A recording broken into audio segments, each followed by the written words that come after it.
اگر لوگ تم سے متاثر ہو رہی ہیں تو اللہ پاک کا شکر ادا کرو کہ جس نے تمہارے گناہوں کو چھپا کر تمہیں لوگوں کے سامنے معزز بنایا ہے۔ سمجھدار لوگ بحث نہیں کرتے کیونکہ وہ جانتے ہیں کہ سوائے آپس میں رنج پیدا ہونے کی اس سے مفید نتیجہ برآمد نہیں ہوا کرتا۔ نرم دل لوگ بیوقوف نہیں ہوتے، وہ جانتے ہیں کہ لوگ ان کے ساتھ کیا کھیل کھیل رہے ہیں، لیکن پھر بھی وہ نظر انداز کرتے ہیں کیونکہ ان کے پاس ایک خوبصورت دل ہوتا ہے۔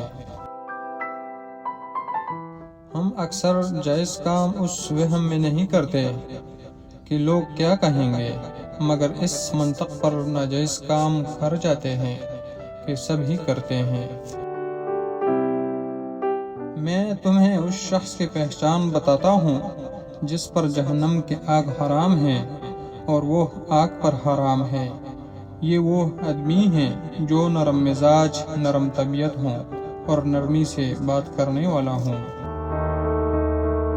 اپنے ضمیر کی عدالت میں ضرور جایا کرو کیونکہ وہاں کبھی غلط فیصلے نہیں ہوتے۔ مختصر الفاظ میں زندگی کے متعلق صرف یہ کہا جا سکتا ہے کہ یہ ایک آہ ہے جو واہ میں لپیٹ کر پیش کی گئی ہے۔ بیوی اپنے شوہر سے اس وقت تک لڑتی یا ضد کرتی ہے جب تک اس سے پیار کی امید ہوتی ہے۔ جب وہ امید ختم ہو جاتی ہے تو وہ لڑنا اور ضد کرنا بند کر دیتی ہے۔